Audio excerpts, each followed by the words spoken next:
Selamat sore pemirsa TVRI Sumatera Utara dimanapun Anda berada. Senang sekali hari ini kami dapat hadir kembali menjumpai Anda melalui program Ruang Publik. Pemirsa, kalau kita berbicara tentang demografi, di mana di suatu negara itu terdapat jumlah penduduknya yang produktif lebih banyak daripada non-produktif. Tentunya hal ini bisa memberikan kontribusi positif bagi sebuah perkembangan atau kemajuan negara. Lantas bagaimana kemudian untuk menuju kemajuan negara itu sendiri, bagaimana mempersiapkan sumber daya manusianya agar demografi itu sendiri bisa berdampak positif bagi suatu daerah atau suatu negara. Dan untuk itu kaitannya juga dengan bagaimana kita menuju Indonesia Emas pada tahun 2045.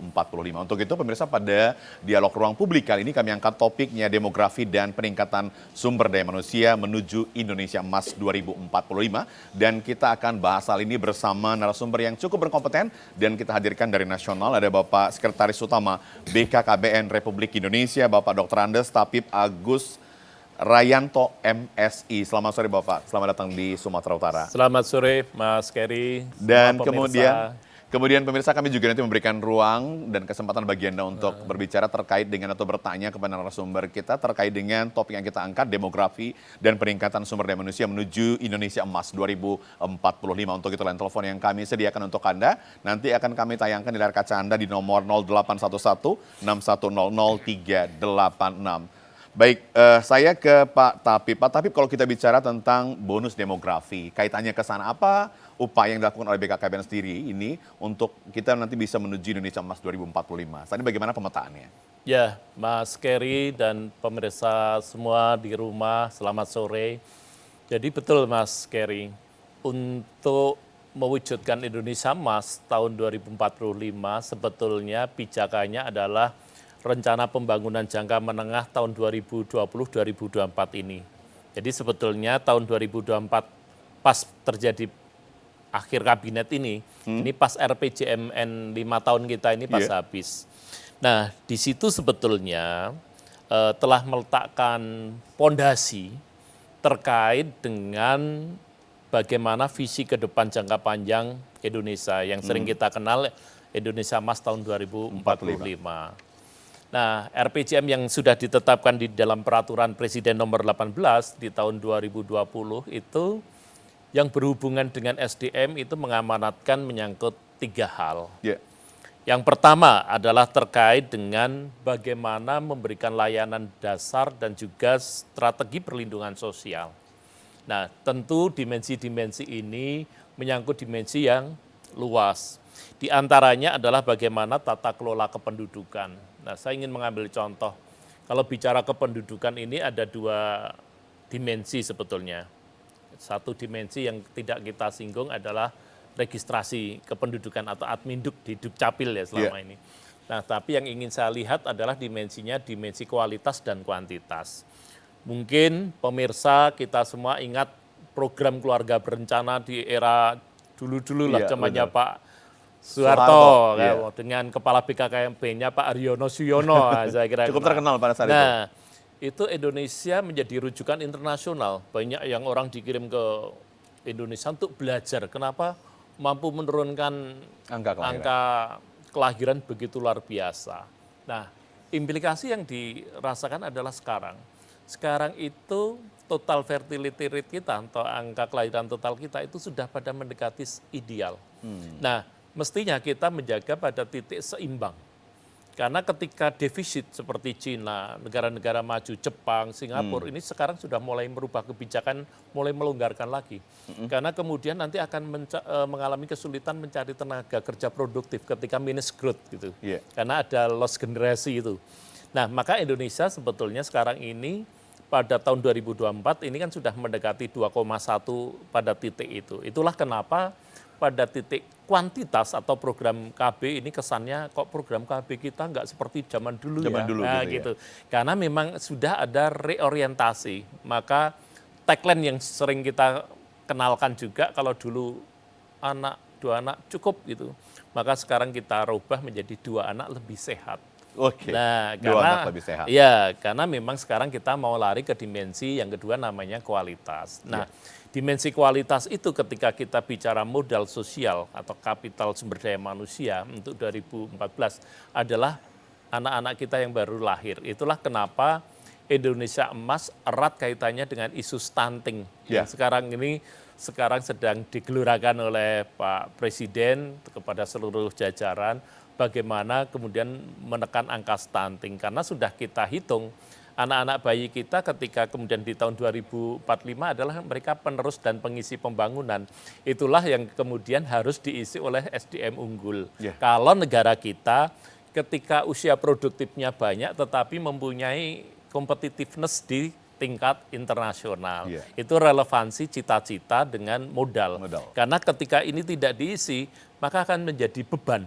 Tapi kalau ini kemudian mereka punya skill, punya daya saing, mereka adalah sebagai modal sosial pembangunan kita. Sebetulnya relasinya itu. Nah, yang kedua, oleh karena itu kemudian produktivitas perlu didorong, mulai tingkat pendidikan, kemudian pelatihan vokasi, karena kan tidak semua anak-anak kita juga masuk ke jalur perguruan tinggi ya. Tetapi harus didorong sekolah-sekolah yang berbau keterampilan, makanya model-model sekolah vokasi itu juga perlu terus didorong, kemudian mengikuti perkembangan dunia melalui iptek dan inovasi.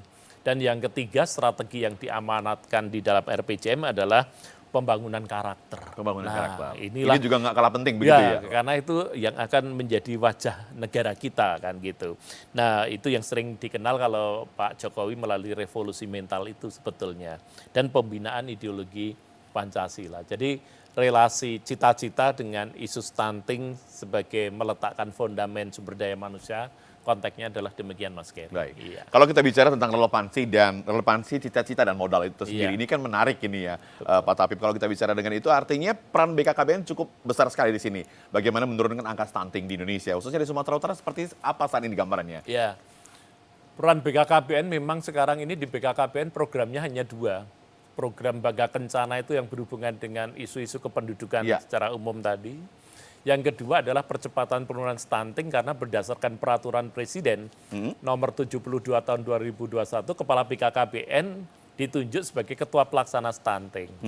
Nah, latar belakang penunjukan karena isu stunting itu lebih kepada pencegahan, bukan penanganan. Nah, BKKBN itu core-nya adalah demand creation atau kampanye perubahan perilaku. Kenapa itu kemudian BKKBN yang diberi mandat gitu. Nah, angka stunting ini dari publis sementara, saya mengatakan sementara karena kemarin sudah dipaparkan hasil dari survei kesehatan Indonesia di Bapak Wakil Presiden, yaitu nasional adalah turun 0,1%.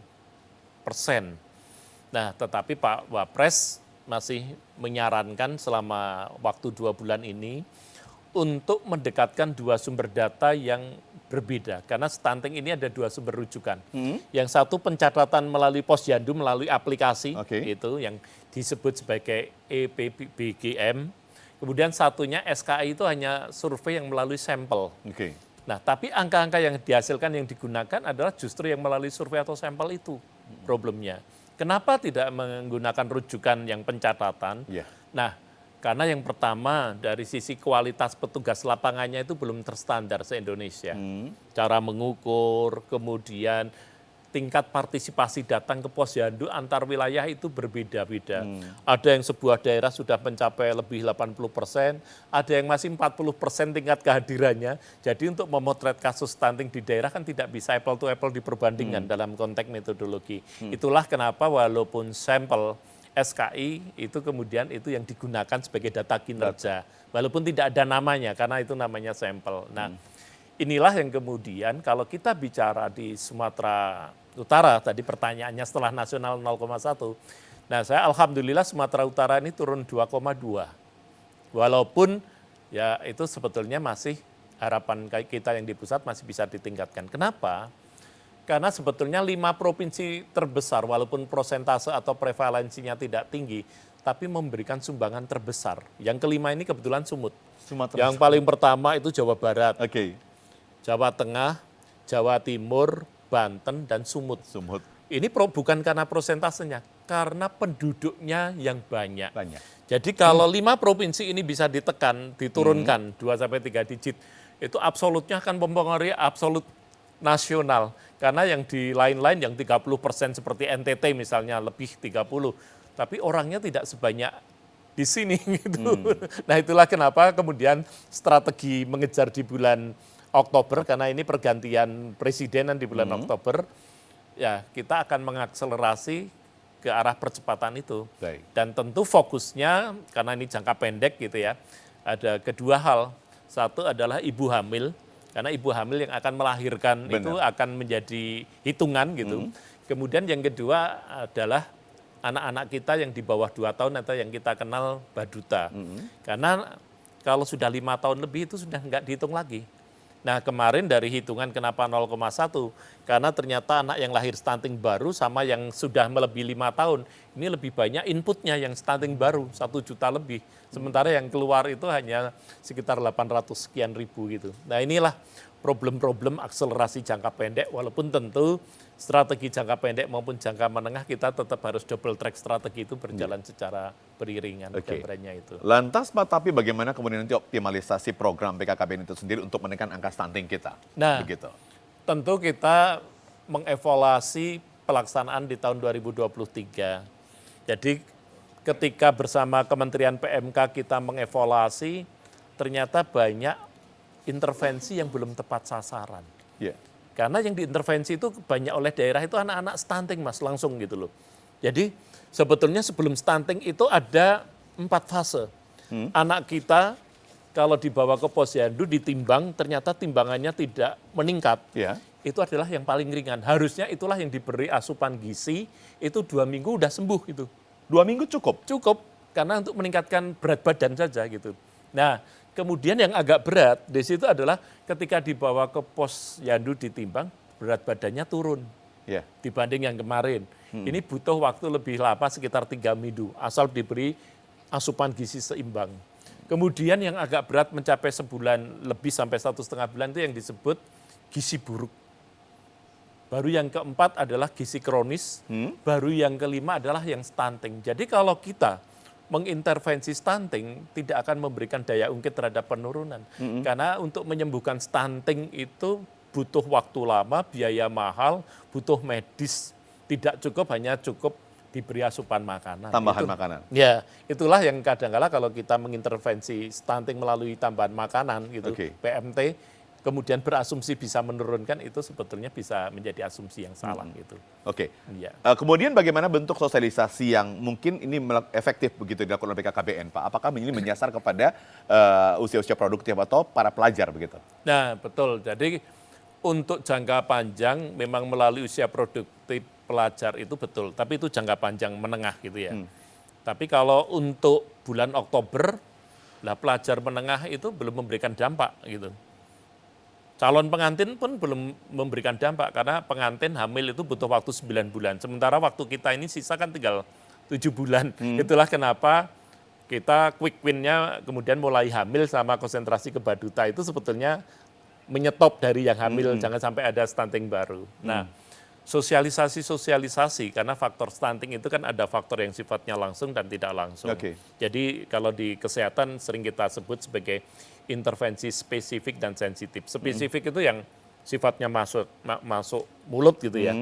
Seperti makanan, obat-obatan dan seterusnya. Sedangkan sensitif itu biasanya seperti sanitasi, air bersih, kemiskinan, faktor-faktor yang tidak langsung tetapi menyebabkan, misalnya menyebabkan diare dan sebagainya. Nah, tentu sosialisasi antara kebijakan pusat sampai di level mikro keluarga, kita butuh organ. Makanya kemudian kenapa kami di BKKBN kemarin membentuk namanya tim pendamping keluarga. Itu se-Indonesia ada 200.000 tim dan satu timnya 3 orang, terdiri dari PKK, karena istrinya kepala kades tujuannya, bidan dan kader.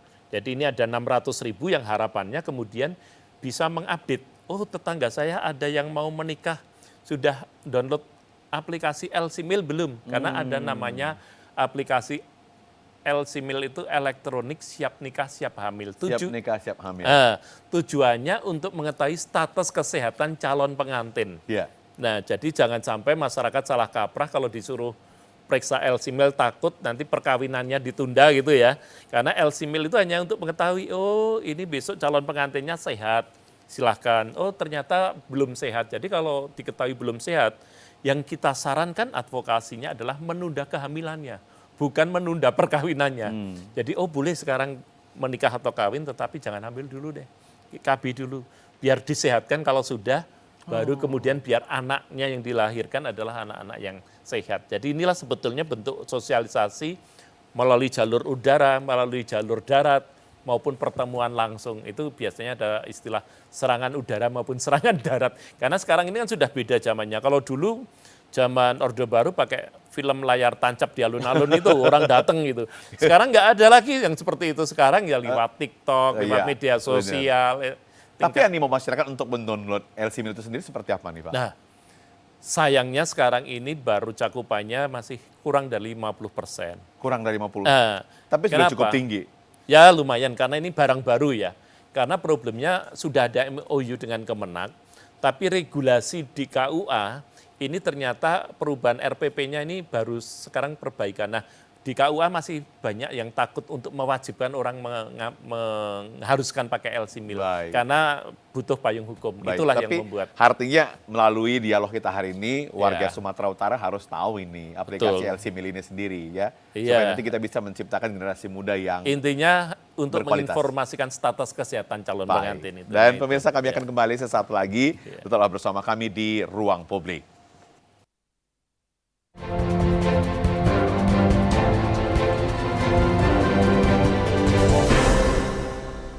Terima kasih pemirsa, masih bersama kami di Ruang Publik dengan topik yang kami angkat, demografi dan peningkatan SDM menuju Indonesia Emas 2045. Pak, untuk meningkatkan kualitas penyuluh kita di Indonesia, khususnya Sumatera Utara, hal-hal apa saja yang harus dilakukan, yang sudah dilakukan oleh BKKBN? Terima kasih Mas Kerry. Jadi penyuluh kita yang ada di lapangan mestinya akan berkonsentrasi terhadap 4 hal.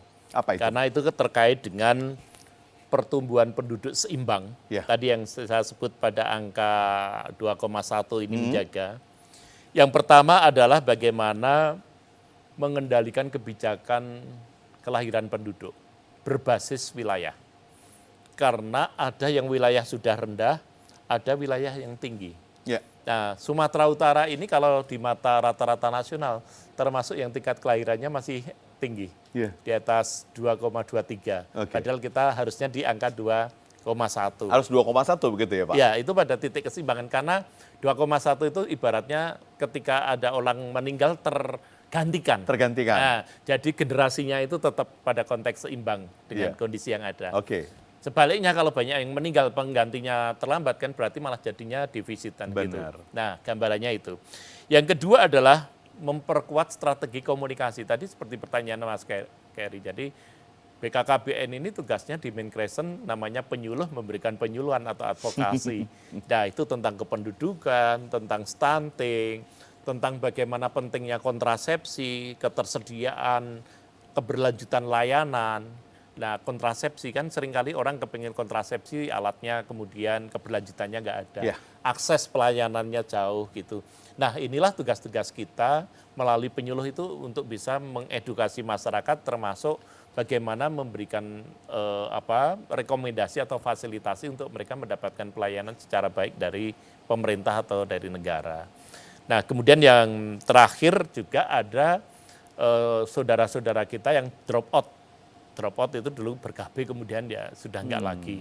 Nah, inilah yang sebetulnya kemudian kita mentoleransi. Kadang-kala ada anak yang cuma 1, tapi kadang-kala ada yang 3 gitu ya. Inilah yang kemudian tidak apa-apa ketika secara ekonomi 3, tapi ekonominya baik, kemudian pada titik keseimbangan masih moderat, ya itulah sebetulnya fleksibilitas di lapangan itu situasinya itu. Itu berbeda dengan program KB ya tahun-tahun dulu lah gitu, yang kenapa 2 anak cukup itu memang spiritnya ingin menekan ke bawah. Nah, tapi sekarang ketika ditekan sudah pada titik seimbang, bahkan angka produktif kita itu sudah di atas rata-rata ASEAN, itulah yang kemudian dikendalikan. Jangan sampai kemudian jadi beban. Nah, karena ada 2, angka produktif, usia produktif kita tinggi, kemudian usia harapan hidup kita kan semakin panjang. Banyak lansia yang masih produktif. Nah, inilah yang kemudian kebijakan terhadap lansia juga harus disesuaikan gitu. Jangan sampai kemudian lansia yang produktif tidak punya ruang untuk berkreativitas. Mereka untuk justru harus punya ruang juga. Nah, begitu ya? betul, justru itu. Inilah hal yang harus ada penyesuaian kebijakan. Nah, tetapi kebijakannya tentu ini nanti ketika akan diaplikasikan ke daerah, menunggu presiden terpilih yang akan datang ini. Karena itu nanti ada 2 dokumen yang dilahirkan, yaitu dokumen namanya Rencana Pembangunan Jangka Panjang sampai 2045 itu, dan ada Rencana Pembangunan Jangka Menengah yang disebut 5 tahunan RPJMN itu. Nah, itu akan diselesaikan oleh DPR kalau yang jangka panjang karena bentuknya undang-undang, dan yang satunya perpres itu oleh presiden terpilih besok. Gitu. Menengah begitu ya? Iya, jangka menengah 5 tahunan. Gitu. Iya. Kalau kita bicara bukan PMT ya Pak Tapip, ini bicara tentang bagaimana pemberian vitamin bagi anak-anak SMP yang dilakukan oleh BKKBN tablet tambah darah. Tablet tambah darah itu sendiri. Ini artinya sejalan nggak sih dengan penurunan angka stunting kita nanti? Sangat sejalan. Sangat sejalan. Cuma sayangnya animo anak-anak kita itu maupun termasuk bumil minum tablet tambah darah itu kan relatif agak kurang. Kenapa begitu Pak Tapip? Konon katanya kalau dimakan itu agak mual gitu loh karena kandungannya.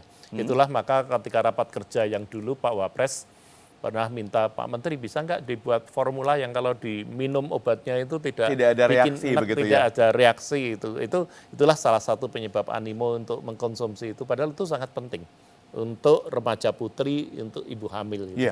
Untuk kemudian ya melahirkan dalam konteks yang sehat begitu ya. Tapi apa upaya BKKBN ini Pak? Apakah nanti akan menggantinya memberikan formula baru atau seperti apa? Jadi selaku ketua pelaksana BKKBN ini tentu tidak boleh mengambil wilayah yang menjadi unsur medis. Karena unsur medis itu menjadi kewenangan dari Kementerian Kesehatan. Dari Kementerian Kesehatan. BKKBN itu kewenangannya lebih mengkonsolidasikan dan kampanye perubahan perilaku.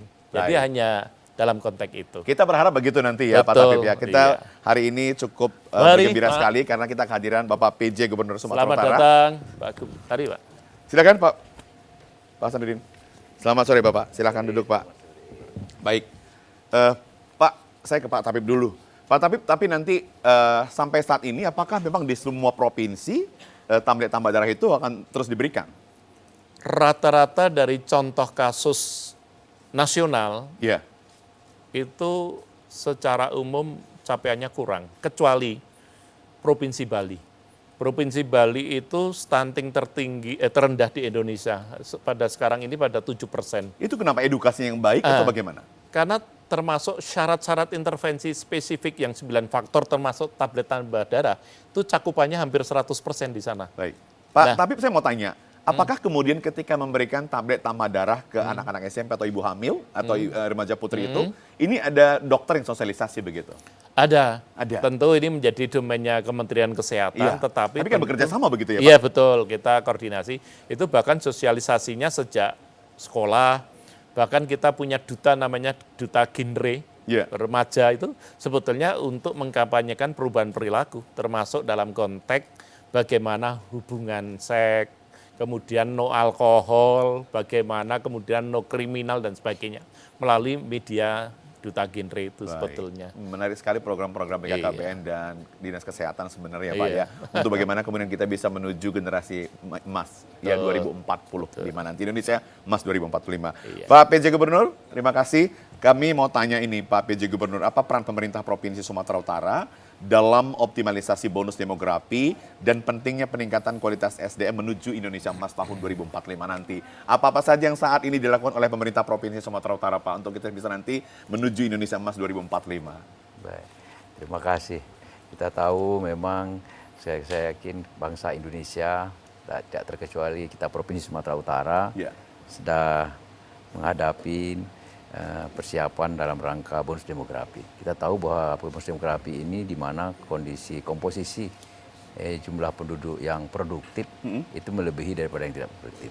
Sebagaimana kita ketahui di Provinsi Sumatera Utara sendiri, kita itu 15 juta lebih penduduk yang tersebar di 33 kabupaten dan kota yang sangat besar.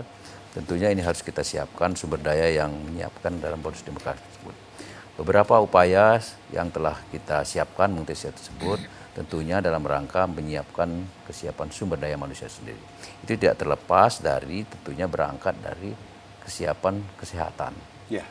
Kesehatan sumber daya tersebut dimulai dari dini, yang sejak dini tentunya harus disiapkan. Yang kedua kita siapkan adalah dari kualitas sumber daya tersebut dengan pendidikan. Upaya pendidikan tersebut harus kita siapkan dalam rangka kualitas sumber daya tersebut siap untuk memasuki tantangan di masa yang akan datang. Tentunya program-program terkait hal tersebut sudah diselaraskan dengan program-program yang diimplementasikan dalam seluruh program kabupaten dan kota seluruh Indonesia. Demikian. Baik, Pak PJ Gubernur, kita juga ingin tahu kalau kita bicara tentang tim pengendali penurunan stunting di Sumatera Utara itu kan ada mulai dari tingkat provinsi, kabupaten, kota, kecamatan begitu ya. Bagaimana kemudian saat ini yang ada di Sumatera Utara, Pak? Pengendalian yang dilakukan, Pak. Baik, terkait dengan stunting, ini salah satu dari penyiapan sumber daya kita yang tidak kalah penting sejak dini dari masyarakat kita. Ini harus kita sikapin secara serius karena untuk menyiapkan sumber daya yang unggul tersebut. Kaitan dengan tim pendamping, ini salah satu upaya, salah satu langkah yang kita siapkan dalam rangka untuk mereduksi hal-hal yang berkaitan dengan stunting tersebut. Sampai saat sekarang hal ini cukup efektif dan berjalan secara berkesinambungan sesuai dengan tahapan yang direncanakan dari kita. Dan ini melibatkan semua stakeholder, semua peran dari baik individu, kelompok masyarakat maupun bagian-bagian yang telah direncanakan. Sampai saat sekarang kalau kita lihat data stunting kita, alhamdulillah memang pada periode tahun ini dari target yang kita capai kita hampir memenuhi target. Kita terjadi penurunan masih 2,2% dari yang dari. Memang untuk mencapai target yang disampaikan secara nasional tahun 2024 ini mencapai angka 14,5%, tentunya perlu keseriusan peran kita semua. Tadi juga kita sudah evaluasi, kita sudah diarahkan dapat masukan bimbingan dari Pak Sestama BKKBN. Saya yakin ini tinggal mengimplementasikan dari kabupaten kota seluruh. Pak Tapip, kalau kita bicara tentang penurunan angka stunting ya rata-rata di Indonesia untuk rencana jangka menengah, kita bicara jangka menengah begitu ya. Apakah kemudian angka 14% itu bisa dicapai atau justru mungkin berapa persen ke depan bisa kita capai begitu? Kalau jangka menengah di rancangan teknokratik ya, karena rancangan teknokratik ini kan belum ditetapkan oleh presiden terpilih. Jadi Bappenas ini kan sudah menyiapkan draft gitu.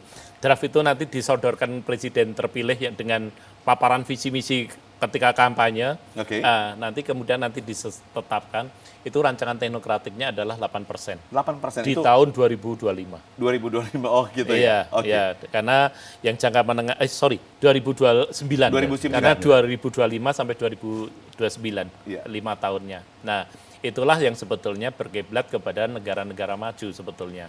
Walaupun itu masih di bawah seperti Singapura, di bawah negara, tetapi itu sudah mendekati. Karena kan sebetulnya end goal kita adalah di Indonesia Emas 2045 sebetulnya. Tapi itu pun sebetulnya kalau dari para pakar melihat termasuk strategi yang ambisius itu. Karena kalau belajar dari negara-negara maju seperti Peru, Bolivia gitu penurunan stunting, itu trennya itu mereka dianggap berhasil itu sudah pada angka 3-4% saja gitu. Itu sudah termasuk tinggi gitu. Nah, apalagi kemudian kita mau menuju ke sana kan butuh effort yang tinggi gitu ya. Padahal kita kalau sekarang ini kan masih pada angka 21,5 sekarang ini. 21,5. Ya, oke, baik. Ini semakin menarik nih perbincangan kita karena ada Bapak PJ Gubernur Sumatera Utara Bapak Hasanuddin dan tentunya kita akan tanya nanti ke Pak Hasanuddin bagaimana saat ini pemerintah Provinsi Sumatera Utara mempersiapkan sumber daya manusia yang produktif untuk menuju Indonesia Emas 2045. Tapi setelah pesan-pesan berikut ini tetaplah bersama kami pemirsa.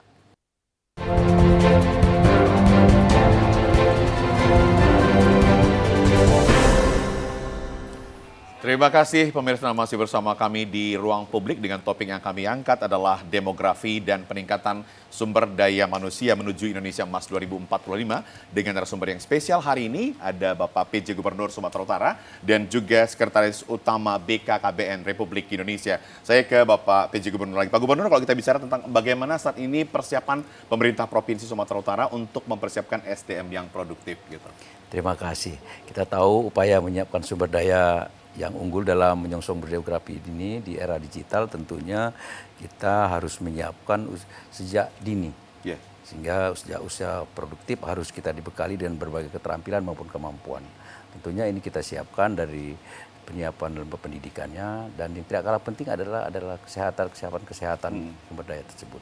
Sehingga hal-hal yang perlu berkaitan sejak dini ini harus kita siapkan. Tadi program yang sudah kita canangkan dalam rangka mereduksi bagaimana stunting tidak terjadi di Indonesia. Sehingga bagaimana menyiapkan asupan gizinya, bagaimana menyiapkan kesiapan kesehatannya sehingga dia bisa tumbuh, dan juga kita menyiapkan keterampilannya dan pendidikannya. Sehingga hari ini harus suatu yang berkelanjutan dan terus menerus. Tidak terbatas pada sepenggal-sepenggal. Ini harus long time dengan sistem strategi yang harus diikuti secara berkelanjutan. Saya yakin ini melibatkan semua pihak dan semua stakeholder terkait dalam rangka penyiapan tersebut. Pak Tapip, kalau kita lihat ini memang Provinsi Sumatera Utara memang sangat giat sekali bagaimana konsen, ya, kemudian fokus juga terhadap penurunan angka stunting di wilayah Sumatera Utara. Tapi kalau kita bicara kepada Pak Tapip di seluruh wilayah Indonesia begitu ya, apakah kemudian nanti pemberian PMT itu akan terus dilakukan? Meskipun memang itu kalau kita lihat secara presentasinya mungkin bisa lambat itu, mungkin bisa mengatasinya. Sebetulnya PMT itu efektif. Efektif. Hanya sayangnya 2 tahun terakhir ini penyalurannya terlambat. Terlambat atau tidak tepat sasaran? Ada 2. Pertama terlambat, kedua bisa jadi masih ada sebagian yang belum tepat sasaran. Oke, lantas bagaimana upaya BKKBN saat ini? Yang pertama tentang terlambat ya. Karena PMT itu kan disalurkan melalui dana alokasi khusus namanya DAK. Iya. Nah, yang harusnya makanan itu kan nggak boleh dirapel akhir tahun. Makanan itu kan harus dibagikan per bulan sehingga anak itu berkesinambungan. Nah, karena ada persoalan administrasi, dulu kan PMT itu kan sebetulnya aslinya sudah dibikinkan namanya makanan pabrikan. Jadi kayak biskuit yang takaran kandungannya itu sudah ya dihitung oleh para pakar sehingga kalau dimakan mestinya langsung memberikan dampak yang positif. Tapi ternyata masyarakat kita yang beragam itu belum semuanya kemudian menerima rasa itu gitu. Makanya kenapa dikenalkan dengan pangan lokal itu, PMT, pemberian makanan tambahan. Ya? Nah sayangnya kemudian dengan dana alokasi khusus ini kemudian terlambat ketika waktu itu sudah SSGI di tahun 2021 sudah mau diukur sehingga itu praktis tidak memberikan efek sebetulnya.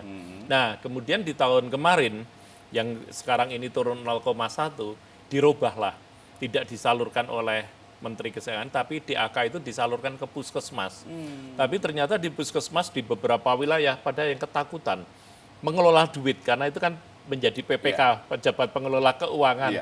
Ini gimana SPJ-nya ini pertanggungjawabannya? Ini ternyata di level mikro ada kendala lagi. Itu menyebabkan juga terkendala. Itulah kenapa untuk menutup keterlambatan dana dari pemerintah dalam bentuk pemberian makanan tambahan, kita mengenalkan program namanya BAAS. Bukan, BAAS. Bapak Bunda Asuh Anak Stunting. Itu sebetulnya pemberian makanan dari non-government, dari perusahaan, dari hotel-hotel, dari PTP misalnya di sini, itu untuk berpartisipasi Pentahilik Forum itu. Itu kemudian saya tak ngambil Bapak Asuh 10 deh. Mana angka-angkanya di mana saja, oh saya tak minta 10 gitu. Nah ini yang kita gerakkan di semua level. Dulu zaman Pak Kasatnya Pak Dudung, beliau jadi Bapak Asuhnya untuk tingkat TNI di nasional. Kemudian Paran, Dandim, Damren itu juga sama gitu. Itu sebetulnya gerakan yang luar biasa. Itu sebetulnya untuk menutup agar ada keberlanjutan yang betul-betul terdeliver sampai mulut. Sebetulnya kira-kira gitu. Kalau di Sumatera Utara sendiri seperti apa Pak itu Pak? Sebetulnya Sumatera Utara relatif berjalan ya. Karena kalau di data saya hanya ada beberapa program saja yang menjadi catatan masih merah. Misalnya remaja putri yang mengkonsumsi tablet tambah darah tadi. Jadi pertanyaan ini harusnya cakupannya sudah lebih tinggi tapi baru 47% covernya. Kemudian yang kedua pemantauan pertumbuhan balita. Jadi balita yang dikawal, dipantau dari waktu ke waktu itu baru mencapai 80 dari total balita yang ada. Artinya sebetulnya kalau cakupannya sedikit diperluas ini kan lebih bagus. Kemudian bayi di bawah 6 bulan yang mendapatkan ASI eksklusif. Jadi tidak semua bayi ternyata mendapatkan air susu ibu gitu. Nah ini cakupannya masih 50%, masih merah. Kemudian balita gizi buruk yang kemudian mendapatkan tata laksana baru 86, dan balita yang memperoleh imunisasi dasar lengkap baru 77%. Sebetulnya konsentrasi ke itu karena selebihnya Sumatera Utara sudah cakupannya baik begitu sudah ya? mendekati 100%, sudah bagus. Luar biasa Sumatera Utara berarti ya Pak. Di bawah beliau ke Di bawah Pak PJ Gubernur gitu ya. Oke baik, saya ke Pak Gubernur lagi nih. Pak Gubernur, kalau kita bicara tentang pembangunan sumber daya manusia yang wajib dilakukan untuk mewujudkan Indonesia Emas 2045 itu apa-apa saja nih Pak Hasanuddin? Terima kasih. Saya yakin pembangunan sumber daya manusia ini tentunya tentang penguasaan ilmu pengetahuan dan teknologi. Ini merupakan salah satu di antara 4 pilar visi Indonesia Emas tahun 2045. Kita sadar itu. Yang harus kita wujudkan bersama tentunya. Yang pertama adalah tentang peningkatan kualitas sumber daya manusia yang sangat diperlukan seiring dengan melesatnya pertumbuhan industri kita sampai dari sekarang ini, industri manufaktur yang tinggi, sehingga pembangunan SDM ini merupakan investasi yang jangka panjang, long time. Sehingga ini juga pemerintah, dalam hal ini kita dari pemerintah Sumatera Utara, kita akan menyiapkan sumber daya manusia yang unggul. Tentunya diharapkan adalah SDM yang andal dan mempunyai daya saing. Sehingga pada tahun 25 seiring dengan perkembangan dia siap untuk menghadapi tantangan tersebut. Di samping itu ada beberapa hal yang tugas kita sekarang selain menyiapkan generasi yang menguasai iptek, tentunya kita harus memiliki kemampuan kompetisi yang bagus. Karena dalam rangka kancah persaingan global kita tidak bisa menghindar dari perkembangan hal tersebut. Sehingga kita bisa kuat, di samping bagus juga, dan juga kita memiliki tingkat intelektual yang mampu secara fisik maupun secara integritas kita. Tentunya hal ini perlu kita siapkan secara sejak dini dan melibatkan semua aspek. Pak Tapip, kalau kita bicara tentang penurunan stunting, karena memang itu tugas BKKBN begitu ya, karena itulah salah satu cara bagaimana kemudian kita bisa nanti menciptakan generasi emas di 2045 begitu target betul, kita. ya. Indonesia Emas 2045 begitu. Nah, selain mungkin penurunan angka stunting dari mulai PMT, kemudian ada BAS, dan kemudian ada pemberian penambah darah bagi remaja putri begitu. Apalagi mungkin yang saat ini pendekatannya supaya memang ini kaitannya bisa menekan angka stunting di Indonesia, khususnya Sumatera Utara. Kalau bicara menekan, maka sebetulnya kita bicara strategi jangka pendek dan menengah. Strategi jangka pendek dan menengah. Silakan. Iya. Kalau jangka pendek, karena menuju Oktober ini kan kurang dari 7 bulan. Ya. Ya sebetulnya kita konsentrasi ke dua hal saja. Ibu-ibu hamil sama anak di bawah 2 tahun. Kalau itu pun masih terbatas, SDM-nya terbatas, uangnya terbatas, dipilih hamil yang punya risiko. Kan tidak semua hamil punya risiko. Ada hamil yang kondisi sehat, ya kita lepaskan gitu. Mereka tetap akan ya moga-moga tidak berkontribusi, tapi yang kemudian yang hamil, kenapa itu pentingnya kemudian harus mengisi LC-MIL? Karena LC-MIL itu ada potret kesehatan rekornya itu. Kesiapan justru di sana ya? Justru itulah yang kemudian perlu mendapatkan pendampingan, dipastikan minum tablet tambah darah, asupan gizinya dipastikan, demikian juga badutannya itu. Nah, ini konsentrasi kedua hal ini saja sebetulnya akan memberikan pengaruh jangka pendek. Ini sekedar untuk akselerasi menurunkan. Karena kalau air bersih, sanitasi apakah memberikan pengaruh? Jawabannya sangat berpengaruh, tapi tidak jangka pendek. Karena itu adalah termasuk intervensi yang sifatnya sensitif, bukan spesifik. Nah, kemudian kalau jangka menengah, seperti tadi Mas Keri sampaikan, mulai dari remaja putrinya, sudah mengkonsumsi, juga perubahan perilakunya, kemudian calon pengantinnya. Jadi ini sebuah siklus, calon pengantin, kemudian milnya, kemudian ketika sudah hamil, kemudian ketika melahirkannya, kemudian sanitasinya, air bersihnya, cakupan posyandunya. Itulah yang sebetulnya kemudian harapannya kemudian jangka menengah apa yang dicita-citakan bisa terwujud. Gitu. Iya. Artinya tidak ada terlepas itu dari anggaran ya Pak ya? Anggaran BKKBN berarti harus memang lebih besar lagi kalau kita mau menuju Indonesia. Kalau kami selama ini anggarannya memang tidak besar karena yang besar kan diletakkan di sektor-sektor. Sektor-sektornya. Karena memberi makan tambahan BKKBN nggak boleh mengadakan, itu harus menjadi domainnya Kemenkes. Kami domainnya hanya kampanye perubahan perilaku. Jadi anggarannya nggak harus besar. Tapi nanti kita akan tanya lagi lebih jauh nanti tentang sensitif, program sensitif tadi. Tapi pemirsa, kami akan kembali sesaat lagi setelah pesan-pesan berikut ini. Tetaplah bersama kami di Ruang Publik.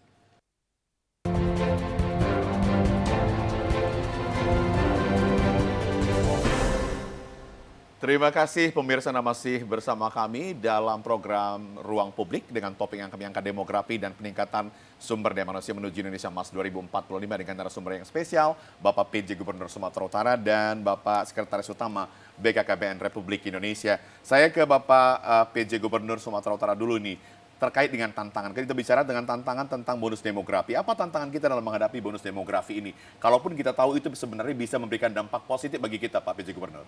Baik, terima kasih. Tentunya kita sadari bahwa keberadaan fase bonus demografi ini bukan hanya mengenai bagaimana melimpahnya usia produktif, tetapi hal tersebut diiringi dengan manfaat serta dampak yang akan kita hadapi. Tentunya dalam hal ini pemerintah Indonesia harus menyiapkan paling tidak ada 4 poin yang harus dipersiapkan ke depan. Yang pertama, kita harus meningkatkan pendidikan yang berkualitas dan pelatihan dan vokasi. Yang berikutnya adalah merupakan yang harus kita lakukan adalah optimalisasi sistem informasi dan layanan pasar kerja. Termasuk di dalamnya adalah peluasan kesempatan bekerja, perlindungan tenaga kerja yang adaptif. Kita harus selalu adaptif dengan perkembangan dan perubahan. Yang tidak kalah penting adalah ketahanan pangan dan peningkatan kualitas jaminan sosial, termasuk di dalamnya peningkatan pelayanan kesehatan dan kesehatan reproduksi. Dan tentunya perluasan lapangan kerja bagi perempuan yang ini harus kita sesuaikan situasi tersebut. Kebijakan tersebut meliputi tentunya kita harus mereformasi pendidikan, ini harus kita lakukan, dan pelatihan vokasi. Ini pendidikan vokasi menjadi krusial dan menjadi penting. Yang tidak kalah penting adalah jaminan sosial dan hubungan industrial dan harmonisasi. Kaitan hal tersebut, ini harus dilakukan secara kolektif dan berkesinambungan dan berkelanjutan. Baik, kita harapkan semua pihak harus terlibat. Harus terlibat begitu ya Pak PJ Gubernur supaya memang bisa kita hadapi begitu ya. Baik, saya ke Pak Tapip lagi nih. Pak Tapip, kalau kita bicara tentang hal yang sensitif itu kan memang kita bicara jangka panjang begitu ya. Untuk menciptakan ini lingkungan yang bersih, sanitasi yang bersih, itu sendiri bagaimana sampai saat ini? Ya, sebetulnya berdasarkan Perpres 72 tahun 2021 yang masuk kelompok sensitif itu ada 11 unsur. Nah, yang pertama tentang keluarga berencana.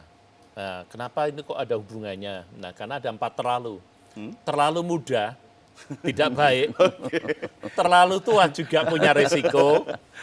Kemudian terlalu dekat jarak anak, tidak baik. Dan terlalu banyak. Itulah 4 terlalu. Tetapi ini memberikan dampak ke stunting, iya, tapi tidak jangka pendek. Itu satu. Nah, yang kedua adalah persentase kehamilan yang tidak diinginkan. Orang yang hamil tapi sebetulnya tidak menginginkan hamil. Biasanya orang yang demikian itu baik dalam konteks waktu hamil maupun kemudian akan kelahiran karena tidak diinginkan kemudian itu akan menjadi potensi yang sangat buruk. Yang kemudian adalah PUS atau calon pengantin yang mendapatkan pelayanan kesehatan. Nah, ini masih yang ketiga ini program keluarga berencana hubungannya. Nah, kemudian rumah tangga yang memperoleh akses air bersih dan sanitasi. Nah, khususnya rumah tangga miskin itu. Nah, itulah juga yang berpengaruh. Kemudian adalah jaminan bantuan, jaminan penerima iuran kesehatan. Ini juga memberikan dampak karena mereka kemudian bisa berobat tanpa bayar, ditanggung oleh negara, kan gitu. Kemudian jumlah keluarga miskin rentan yang memperoleh bantuan tunai bersyarat. Ini yang dari Kemensos itu.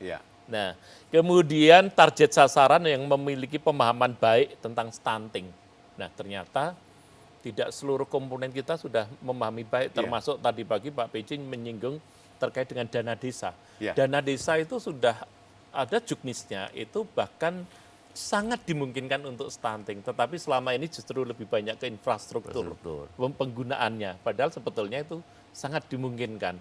Nah, oleh karena itu inilah pada level-level mikro inilah yang kemudian perlu disosialisasikan. Nah, kemudian yang ke-10 adalah pangan di sektor pertanian. Beras kortifikasi harusnya kan gitu. Yang ini kemudian, nah sekarang ini baru gerakan-gerakan yang belum operasional, misalnya gemar makan ikan gitu. Tapi ya baru jual ikan, tapi belum tentu kemudian di situ yang makan malah mungkin bapaknya gitu, bukan ibunya anaknya. Bukan gitu. Anaknya atau ibunya, bapaknya aja yang makan gitu. Nah, yang terakhir stop BAB. Jadi masyarakat kita khususnya di pedalaman pedesaan itu masih BAB-nya sembarangan. Pernah disiapkan model komunal, tetapi karena kebiasaannya masih menggunakan BAB sembarangan, ya yang komunal dibangunin nggak digunakan. Dipakai-pakai juga begitu ini ya Pak? Persoalan kultur juga menjadi tantangan. Berarti kita masih mengharapkan bagaimana sosialisasi BKKBN secara terus-menerus nanti ini Pak. supaya kita bisa menekan angka stunting dan kemudian kita bisa menuju Indonesia Emas Iya. 2045. Saya ke Pak PJ Gubernur lagi nih. Iya. Ini mumpung waktu masih tinggal sedikit, Pak PJ Gubernur, kalau kita bicara tentang peluang besar menuju Indonesia Emas berdasarkan demografi kita, bagaimana ini Pak? Terima kasih. Kita yakini bahwa Indonesia memiliki peluang besar untuk mencapai Indonesia Emas. Secara khusus, Provinsi Sumatera Utara juga optimis untuk menyiapkan Optimis Sumatera Utara, luar biasa. Tentunya dengan adanya bonus demografi ini yang akan mencapai puncaknya tahun 2030 nanti, di mana lebih kurang 68% nanti usia produktif akan bisa dimanfaatkan dalam peluang tersebut.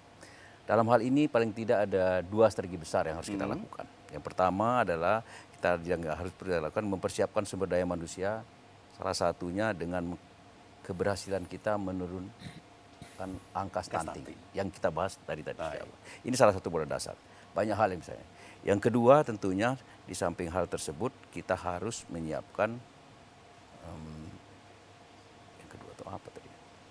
Sumber daya manusia kita. Sumber daya kita harus berkualitas. Pak. Jadi, di samping kesehatan kita harus mengisi kesehatan. Pak PJ Gubernur, kalau kita bicara tentang bagaimana generasi muda kita menyikapi bonus demografi ini Pak, supaya mereka siap bersaing nantinya Pak. Tentunya kita harus dorong bahwa generasi muda kita sebagai penggerak roda pembangunan, khususnya di bidang ekonomi yang diharapkan nantinya dapat membawa bangsa kita menuju pembangunan yang lebih maju dan dinamis. Tentunya ini harus melalui peningkatan kualitas dan kreativitas serta kapabilitas dari hal tersebut. Sehingga peningkatan keterampilan dan kompetensi ini merupakan prasyarat bagi pemuda. Sehingga kita harus mempunyai kualitas yang lebih baik, harus pemberdayaan diri melalui peningkatan pengetahuan. Jadi ilmu pengetahuan tidak bisa. Oke, Pak Tapip, kita pengen tahu juga ini, bisa mungkin nanti dikasih Pak Tapip gambaran. Apakah daerah-daerah yang 3T itu yang bisa dikatakan banyak stunting? Atau justru mungkin di perkotaan juga banyak begitu? Jadi sebetulnya stunting itu tidak hanya terjadi di desa, di perkotaan dan secara ekonominya mapan juga ada. Karena memang ini menyangkut perilaku. Ya. Kadangkala orang tuanya sibuk, anaknya mungkin Pola hanya asuh. diberi makanan-makanan instan, makanan-makanan yang tidak tepat. Jadi sebetulnya memang kampanye perubahan perilaku harus disasar di semua Benar. segmen, tidak hanya Iya. di desa. Kalau desa itu persoalannya hanya kemiskinan, kemudian ketidaktahuan. Sebetulnya termasuk akses pelayanan kesehatan. Ya. Tapi kalau di perkotaan mereka kecenderung kepedulian yang juga masih kurang karena dianggap ya sudah di samping kadangkala stunting itu menjadi aib gitu ya. Kadangkala kemudian tidak terbuka kemudian secara umum. Suruh ke posyandu ya malah nggak dibawa ke posyandu, takut nanti terekspos. Jadi tantangannya yang memang ya sangat kompleks. Ya, artinya tidak tertutup kemungkinan di perkotaan juga bisa ada stunting begitu ya, Betul. karena pola makan yang tidak bagus Di beberapa tadi, kota besar di kawasan kumuh itu stunting. DKI ini kan juga termasuk tinggi Iya. sekarang ini. Tinggi, Pak. Yang Pak PJ-nya Pak Heru. Ini ternyata juga ya itu di daerah kawasan slum kumuh itu banyak. Benar. Iya. Oke, meningkat. berarti masih meningkat. tetap dibutuhkan sosialisasi BKKBN tadi. Terus-menerus dengan stakeholdernya masif. begitu Iya. ya. BKKBN dan stakeholdernya. Oke. Betul. Saya ingin tanya ke Pak PJ Gubernur tadi, kalau tadi Pak PJ Gubernur Bapak Tapip tadi udah menyinggung bagaimana mungkin nanti ke depan kalau Pak PJ Gubernur misalnya melakukan kunjungan kerja ke daerah-daerah, apakah nanti mungkin ada inisiatif nanti untuk memberikan masukan kepada seluruh kepala desa supaya anggarannya bisa dialihkan bagaimana penurunan angka stunting gitu Pak Hasanuddin? Terima kasih. Sebagaimana kita ketahui memang selama ini anggaran desa ini banyak selalu diutamakan untuk kegiatan-kegiatan yang sifatnya fisik, infrastruktur. Ya. Oleh karena itu belum menyentuh pada yang kepentingan-kepentingan stunting. Tadi sudah disampaikan oleh Pak Sestama, oleh Pak Tapip, bahwa saya akan mendorong dan ini sudah saya masukkan dalam musrenbang kita dan sudah menjadikan suatu rembuk stunting per daerah baik kabupaten maupun kota di kecamatan, bahwa kepala desa harus didorong mengalokasikan dengan tentunya ada pendampingan sehingga tepat sasaran. Saya kira kita harus berangkat dari data. Dari data inilah kita akan bisa mendiagnosa dan memberikan terapi tepat sasaran mana yang perlu. Apakah ini merupakan gizi, apakah ini merupakan lingkungan, perilaku, dan seterusnya. Sehingga pola Bapak asuh dan Bapak angkat tadi akan menjadi tepat sasaran. Kaitan dengan penganggaran ini, sekali lagi akan kita berikan pendampingan sehingga mereka tidak salah dalam rangka mempertanggungjawabkan akuntabilitas setiap program tersebut. Baik. Yakinilah bahwa ini akan mendorong dan akan efektif dalam pelaksanaan. Amin. Kita berharap begitu, apalagi di bulan puasa Pak Gubernur bicara seperti itu. Kita yakin stunting akan turun di Sumatera Utara dan di Amin. Indonesia. Terima kasih Pak PJ Gubernur Sumatera Utara, Bapak Hasanuddin sudah hadir di TVRI Sumatera Utara hari ini. Mudah-mudahan perbincangan kita ini memberikan dampak positif bagi masyarakat Sumatera Utara, khususnya kita bisa menurunkan angka stunting dan kita bisa menuju Indonesia Emas 2045. Terima kasih Pak Sekretaris Utama BKKBN Republik Indonesia, Bapak Dr. Andes Tapip Agus Rayanto MSI. Luar Terima biasa kasih, sekali Mas Pak. Kri. Mudah-mudahan BKKBN terus meningkatkan sosialisasinya dan Amin. stakeholdernya Ya. supaya apa yang diharapkan oleh BKKBN bisa terwujud nanti, khususnya kita bagaimana menuju Indonesia Emas 2045. Demikian ruang publik kita untuk edisi hari ini pemirsa. Kita bertemu lagi di edisi berikutnya. Selamat sore, sampai jumpa.